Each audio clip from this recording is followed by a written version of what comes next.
Good morning, children. Today I am here going to give you the remaining explanation of the chapter Suvira. So, before explaining further, I would like to give you a short recapitulation so that you can recall whatever I had explained in my previous videos. So, Suvira is a story. It's a story about a girl who had to leave her hometown.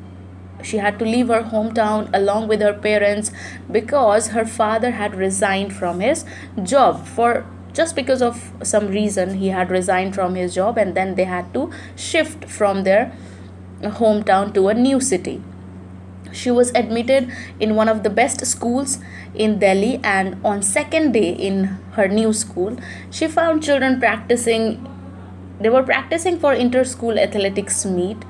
The narrator, she had also participated in one of the events, that was 800 meters race, as we all know that. So when she was standing on the field, a girl named Dipti came to her and she warned her. She warned the narrator that the narrator was going to have a very tough competition. Why she said so? Because she further adds that Suvira Mathur was the champion of Blue House, and she had never been beaten by anyone.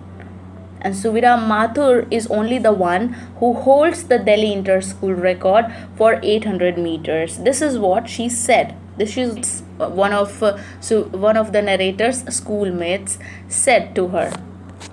Then the narrator noticed that Suvira was quite professional. She looked like a professional runner. Her body was trained to function smoothly and her moves were very flexible.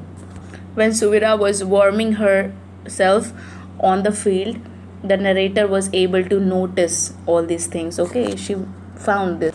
She started losing her confidence, and when she saw that she was so similar to a very professional runner, she started losing her confidence, but then she geared up herself by self motivation.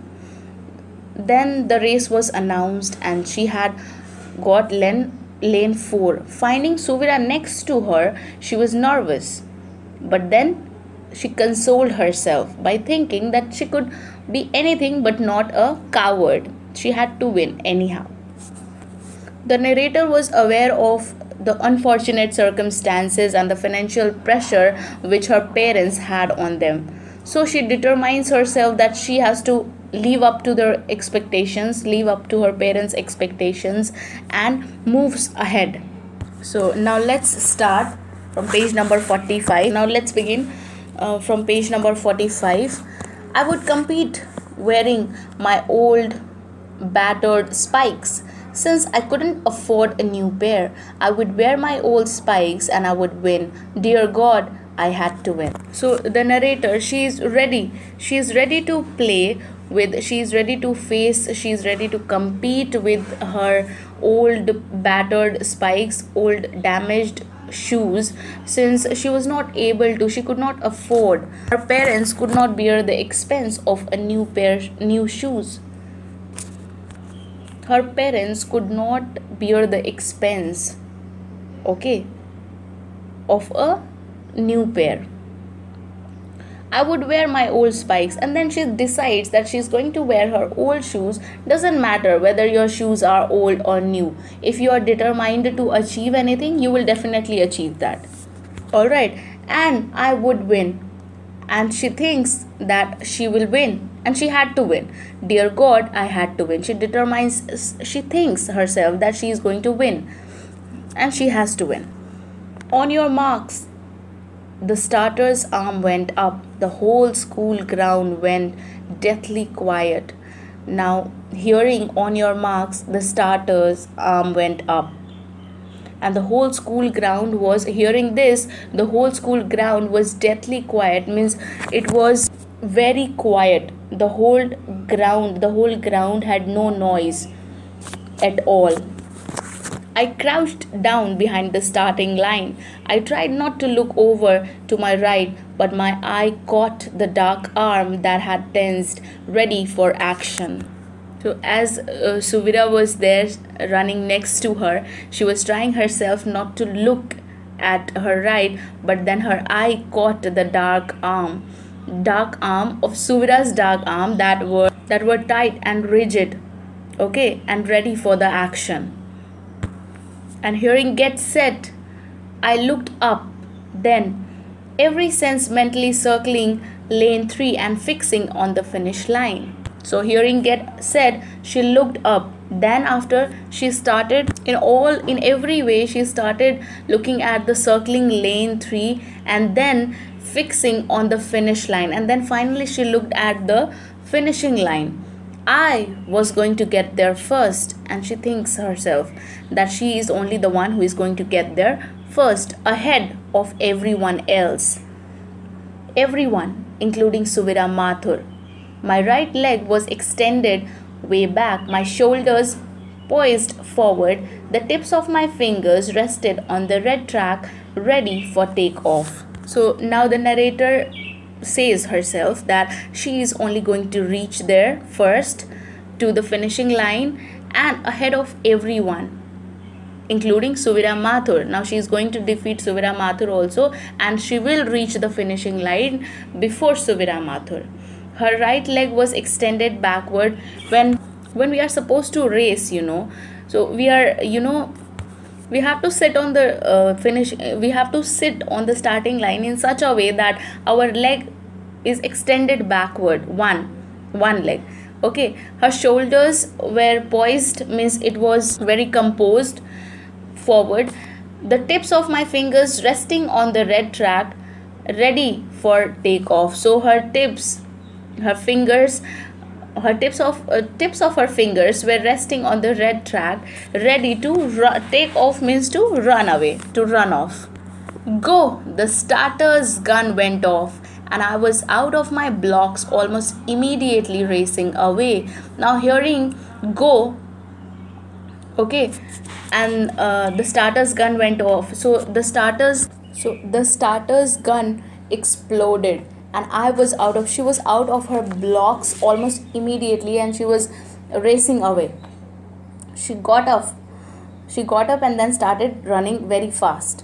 There was no one on my left, and more importantly, there was no one on my right. So she was so fast, she was leading. That's why she could find nobody at her left as well as at her right. She could not see anybody because she was leading. She was running very fast. Who? The narrator.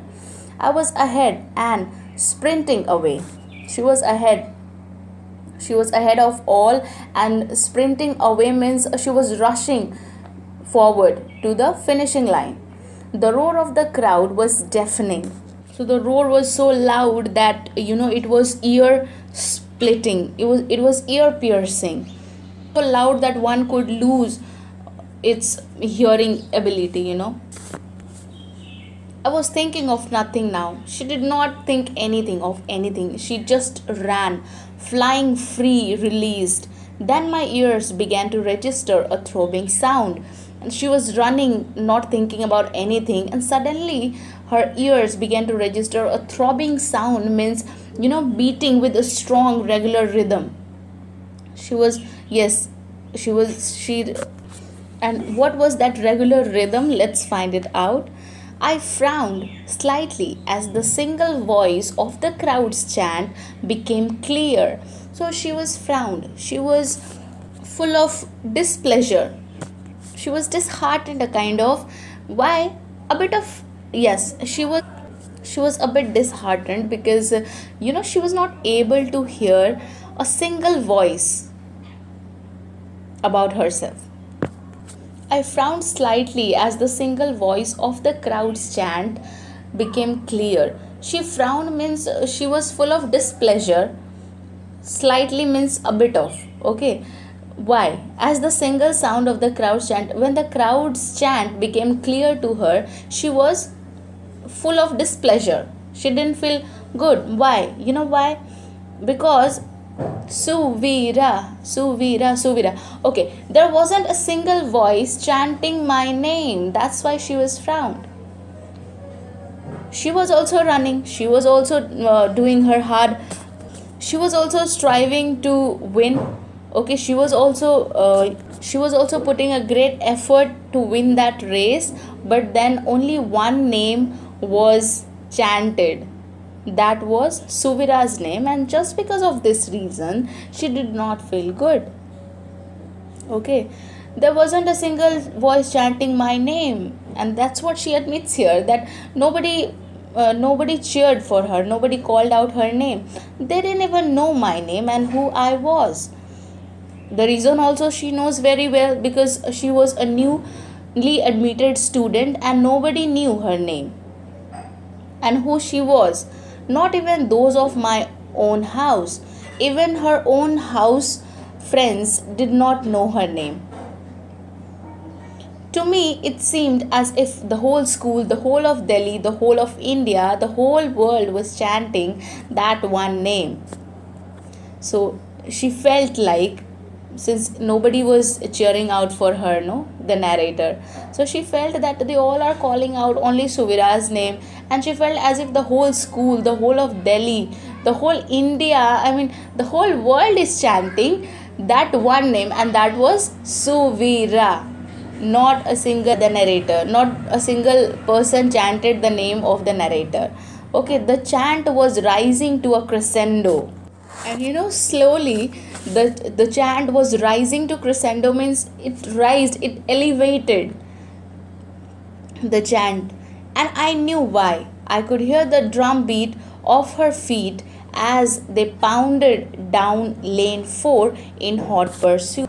And that the narrator knew that why the chant was rising to a crescendo. You know why? Because she could hear the drum beat of her feet as they pounded down lane 4 in hot pursuit. The narrator could hear the drumbeat of Suvira's feet as they repeated her name with a lot of force, okay, so that she could immediately act following something.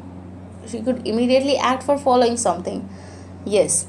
So this much for today. I hope you all must have understood the story, whatever I had explained. If not, rewind the video and then listen to it carefully. It's a very interesting story. Listen to it carefully and then write the word meanings in your copy, as I had already been saying in all my audios and videos.